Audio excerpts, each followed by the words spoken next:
होते आपल्यासोबत बोलण्यासाठी शरद पवार यांच्या राष्ट्रवादीच्या नेत्या विद्याताई आहेत। विद्याताई, आपण बघू शकतोय भीषण असा ही दुर्घटना म्हणावी लागेल। ठाण्यातील दिवा मोगरा दरम्यान 10 ते 12 जण रेल्वेतून पडल्याचं समजतंय।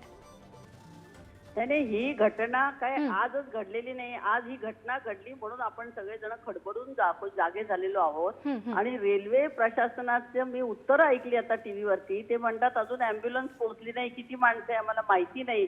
म्हणजे रेल्वे प्रशासनाला लोकांच्या आयुष्याची किंमत नाहीये। आज इथे पुष्पक रेल्वेतनं काय 5-6 प्रवासी खाली पडले, कोणी म्हणतंय लोकल मधनं पडले, परंतु प्रत्येक रेल्वे स्टेशनवरती ॲम्ब्युलन्स असणं आवश्यक आहे। लोकांना प्रत्येकाला लवकरात लवकर मेडिकल एड मिळाली पाहिजे, परंतु ती मिळत नाहीये। आम्ही गेले अनेक वर्ष याचा पाठपुरावा केला। अगदी लालू प्रसाद यादव मुख्यमंत्री हे रेल्वे मंत्री असताना आम्ही दिल्लीपर्यंत पाठपुरावा केलाय, परंतु अजूनही लोकल ट्रेन मध्ये सुधारणा काय जेवढी व्हायला पाहिजे तेवढी नाहीये। लोक दर दिवशी मुंबईमध्ये लोकल ट्रेन मधनं 11 लोक पडून मरतायत, काही लोकांचे हातपाय गमावले जात आहेत, परंतु लोकांना जी मेडिकल एड मिळायला पाहिजे ती मिळत नाही। तुम्हाला माहितीये रेल्वे विदाऊट तिकीटचा फाईन रेल्वे 3-4 महिन्यात 3-4 कोटी रुपये जमवते, पण एका स्टेशनवर सुद्धा ॲम्ब्युलन्स नाहीये। तुम्हाला वायरलेस ॲम्ब्युलन्स असली पाहिजे, कुठे ऍक्सिडेंट झाला ते लगेच तिथे मदत मिळाली पाहिजे, किती लोकांचे जीव वाचतील, परंतु रेल्वे अतिशय बेफिकीर आहे, त्यांना जबाबदारी नाहीये। केंद्र शासनाकडे गेलं की ते सांगतात राज्यापर्यंत आम्ही तुम्हाला मुंबईपर्यंत रेल्वे आणून दिलेली आहे, मुंबईची जबाबदारी ही सगळी राज्य शासनाची आहे। राज्य शासन सांगतं की ही रेल्वेची जबाबदारी ही केंद्राची आहे।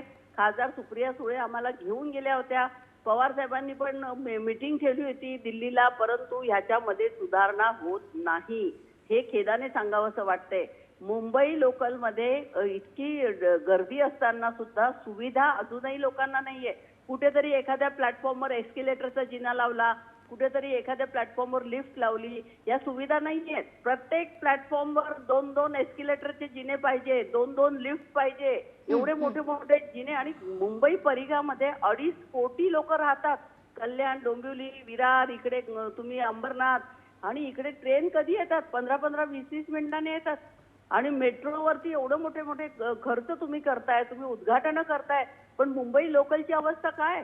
अजूनही लोकांना साधी मेडिकल एड मिळू नये, लोकांच्या आयुष्याची पर्वा नाहीये। हे सगळे तुमचे वोटर्स आहे, महाराष्ट्र राज्यात राहणारे लोक आहेत। लोक किती मेले, काय मेले, कसे मेले, काही कोणाला माहिती नाहीये।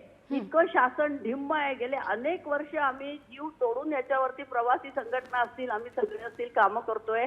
अनेक टेक्निकल लोकांनी मुंबई लोकल ट्रेनसाठी काय करायला पाहिजे याचे सविस्तर रिपोर्ट सरकारकडे दिलेले आहेत, पण सरकार त्याच्याकडे बघायला तयार नाही। कारण सगळे मंत्रालयात बसणारे लोक हे बाहेर गावून आलेले लोक आहेत।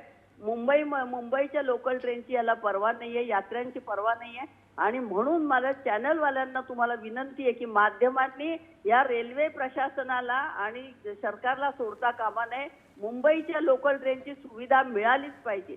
प्रत्येक प्लॅटफॉर्मवर एस्केलेटरचा जिना असला पाहिजे, लिफ्ट असली पाहिजे, लोकांना मदत मिळाली पाहिजे, पण लोकांना मेडिकल एड मिळत नाही। याचा पाठपुरावा प्रत्येकाने केलं। रोजची 11 माणसं मरणं म्हणजे याच्यासारखं दुर्दैव कुठलंही शहर नसेल की इथे लोक मेली जात आहेत, आणि ह्याचा पाठपुरावा मला असं वाटतं माध्यमांनी केला पाहिजे। मग ते तुम्ही केंद्र सरकारकडे करा, राज्य सरकारकडे करा, रेल्वे प्रशासनाकडे करा, GM कडे करा। मोठ्या मोठ्या एअर कंडिशन ऑफिसेस मध्ये हे बसलेले असतात, यांना माहिती नाही यांच्या लोकल मधनं पडून माणसं मरतायत, त्यांना साधी मदत सुद्धा हे लोक करत नाही। मेडिकल एड तर सोडूनच द्या, पण एखाद्याचा जीव गमावला तर ते सांगतात तुम्ही प्रूव्ह करा की हा लोकल मधनं माणूस मरून पडलेला आहे की, काही मदत मिळत नाहीये।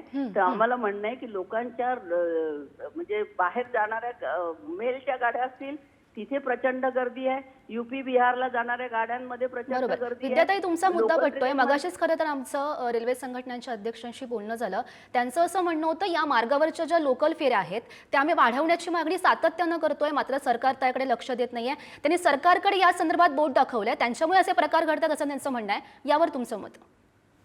निश्चितच लोकल ट्रेन वाढवत नाहीये. आता तुम्ही 12 डब्याच्या आणि 15 डब्याच्या रेल्वे गेल्या की त्याचा स्पीडही स्लो होतो, त्याची हे फ्रिक्वेन्सी कमी होते. फ्रिक्वेन्सी वाढवली पाहिजे, सिग्नल सिस्टीम व्यवस्थित केली पाहिजे. याच्यामध्ये एक टेक्निशियन आहेत केतन गोराडिया, त्यांनी सगळ्या जर्मनीला जाऊन इंडिया बाहेर देशांमध्ये जाऊन आपल्या लोकल ट्रेनचा अभ्यास करून एक सविस्तर रिपोर्ट आम्ही फडणवीसांकडे दिला होता. त्याच्या आधी आम्ही पृथ्वीराज चव्हाण साहेबांकडे दिला होता. त्यांनी आम्हाला बऱ्याच ठिकाणी हे केलं होतं, पण फडणवीसांनी याच्याकडे लक्षही दिलं नाही. त्यांनी सांगितलं आम्ही आता मेट्रो रेल्वे बांधतोय. अरे मेट्रो रेल्वे हे सोल्युशन नाहीये. मुंबईच्या लोकल ट्रेन मधनं एकदा या मंत्रिमंडळाला फिरवून आणलं पाहिजे, कशा प्रकारे लोक प्रवास करतायत. नुसते एक 10-15 तुम्ही एसी लोकल लावून दिला, ही सोल्युशन नाहीये. मुंबईच्या लोकल ट्रेनवरती जो ताण आहे प्रचंड, तो कसा कमी होणार. प्रत्येक रेल्वे स्टेशनवर 2 ॲम्ब्युलन्स असल्या पाहिजे. कुठे कोणी पडलं तर त्याला लगेच मेडिकल एड मिळाली पाहिजे.